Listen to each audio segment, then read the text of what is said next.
This is the XRP 1-month overview reading for the month of October 2023. It's currently August 3rd, 2023, 9:23 p.m. Eastern Time. XRP at the time of this reading is currently just over 66 cents USD at 0.665. And the shuffle file for the October prediction was created on August 1st, 2023 at 2:12 p.m. Eastern Time. That's this file right here. The overall theme and behavior for XRP in the month of October, erratic behavior back and forth through the same price level, in the midst of which we revisit a crest that was recently an opportunity, and it's crossed with a brief peak that's easily missed, followed by a decline through key support, through multiple support levels. So pretty erratic back and forth, up and down behavior throughout the month of October. Behavior around the highest high, there's a notable rally that's standing out on a 1-month scale into the high, and that rally is a good opportunity to open up a short position or close long positions or protect against long positions. Behavior around the lowest low, we should be near oversold territory. It's probably oversold territory. So when you see the adjustment card in the low significator position, often what it is severely oversold territory and a big move higher.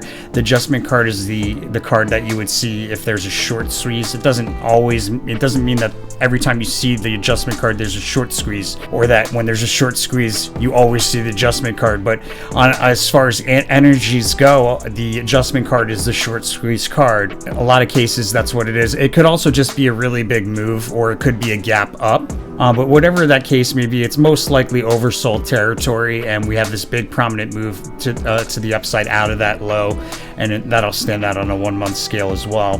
When we look at it from a 1-year scale, it's looking pretty solid, guys. We had this off of the high in January. There was a notable decline, taking us all the way into March. Fast sudden move higher off of the low, and in the beginning of January, the end of a period of volatility with a fast sudden move higher. Prominent peak here as indicated by the green star in March, like on the cusp of the end of March or on the cusp, and it looks like it's probably right there on the end of March, right there on the 31st. Nailed that one.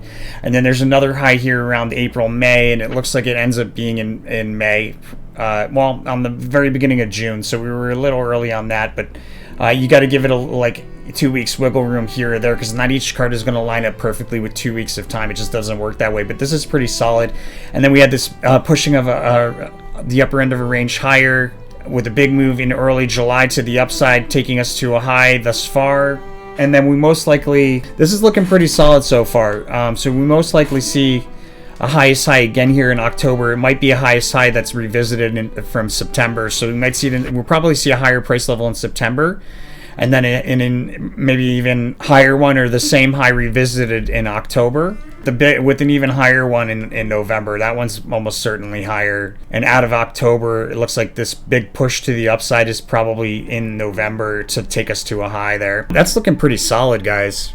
Let's take a look at the August XRP and see how we're doing thus far. So we had on the first a rally that offered an opportunity to open up a short position. We nailed that. Look at that, guys. This was the first, August 1st, rally that offered opportunity to open up a short position. Unit crystal energy on the second and on the third, so pretty sharp decline there into the third. A prominent move higher on the third, followed by a retracement of that move back down, and you can see that's pretty much what happened. That's the art card chart behavior. And then we should see a pretty big move to the upside. It's only the third today, but this is looking like a really accurate reading thus far. All right, let's get into it. So on the first, we have a failed attempt to break through key resistance, followed by a decline through key support. That's key support that we probably just established prior to the failed attempt to break through key resistance.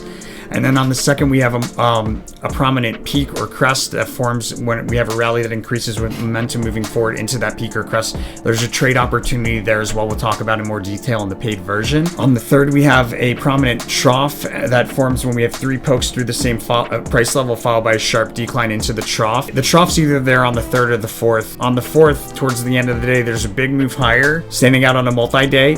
Trade opportunity at the end of the day, and it looks like probably the end to a rally at the end of the day.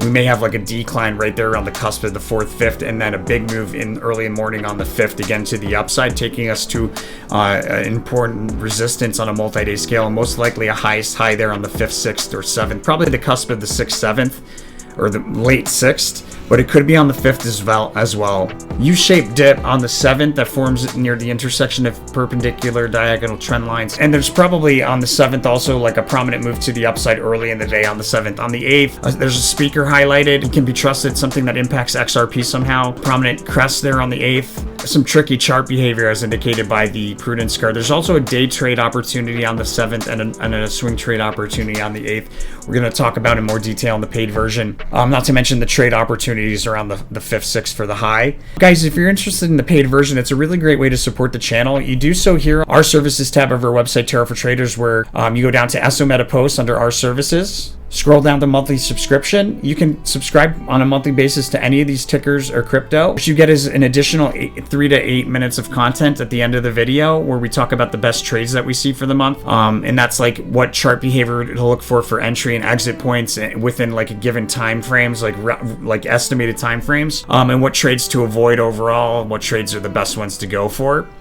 We also talk about trades from like a multi-month standpoint and a multi-year standpoint as well.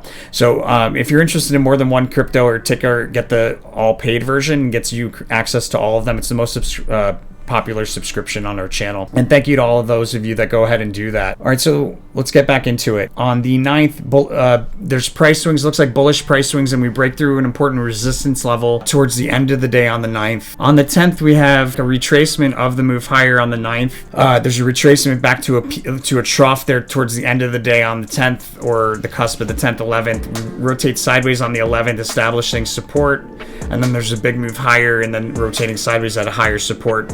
Prominent peak or crest on the 11th. On the 12th, we have a pop and drop. There may also be a prominent trough there. There's a prominent trough on the 12th or the 13th. Important resistance on the 13th is highlighted, and then a sideways fluctuating rally on the 14th that precedes a decline. Also, very likely that we revisit the peak or crest. This is either the highest high or we're revisiting the highest high from the 5th, 6th. It's either higher, it's the same high. Notable trade opportunity there. It looks like a day trade opportunity as well. On the 15th, we have sideways fluidity, equal amounts of bulls and bears inflow and outflow. On the 16th, an important support level on a multi-day scale is highlighted. There's a trade opportunity, a lot of price change there. We probably rally out of the 16th into the 17th, where we have a peak or crest that's brief. It's brief peak that's easily missed, followed by a halting of a bullish trend and a sharp decline through key support on a multi-day scale. Unexpected move higher out of that decline. Unexpected move higher on the 18th. Big move to a peak or crest at the beginning of the day on the 19th, and then sideways rotation. It's possible that we probably have another, like a prominent peak, it could be another high based on the fortune card, but I don't think it's a high, like a highest high. It's just a prominent peak and a trade opportunity there with a notable reversal at this resistance. Looks like there's a pretty big move to the downside, taking us into what's most likely a lowest low or close to a lowest low. A peak or crest right around the cusp of the 21st, 22nd with a failed attempt to break through key resistance and then a decline through key support. Sideways rotation into the 23rd that ends with a fast sudden move higher, taking us to another prominent crest or peak. Multiple failed attempts to break through key resistance on the 24th. On the 25th, we may see a lowest low again here on the 25th, or a lowest low thus far, with a big move to the upside out of that lowest low, which is part of what makes me think it might be a lowest low there, at least thus far, taking us to a prominent crest or peak towards the end of the day on the 25th. And then we sell off really notably from that peak there around the cusp of the 25th, 26th with this unicursal energy. We sell off pretty notably, creating multiple new resistance on the way down. Really sharp drop right around the cusp of the 26th, 27th that takes us to and through support and then to another support, and we rotate sideways along that support into even more sharp drop on the 28th. We might bottom out around the 28th. It's possible there's some erratic behavior and then a crest that is revisited there on the cusp of the 28th, 29th, but then we decline again off of that crest or peak on the 29th. Rally out of the decline from the 29th into the 30th along a diagonal trend line. That rally though ends with a fast sudden move higher and then a breakdown through that diagonal trend line, declining out of the 30th into the 31st. That fast sudden move higher probably on the 30th probably creates a near overbought peak, and we sell off from that around the 30th, 31st. Sneak preview for November, a prominent move higher through key resistance on a multi-day scale. We stay above it briefly and then we break back down through the same price level shortly thereafter with a full retracement. And that's XRP for October, guys. Don't forget to follow that rule of karma. Super important to do so. You do so here on the resources tab of our website, Tarot for Traders, where we ask that you take 5% of the profits that you make from what you make on this channel's information and donate it forward to one of these charities. 5% of the profits donated back to the channel here, one of these click here links. Thank you very much. That leaves you with 90%. Make sure to spend it out of love or reinvest. As long as you do that, the universe is going to send it back to you tenfold through this channel, my friends. Stay tuned if you got the paid version. We're going to get into the best trades next.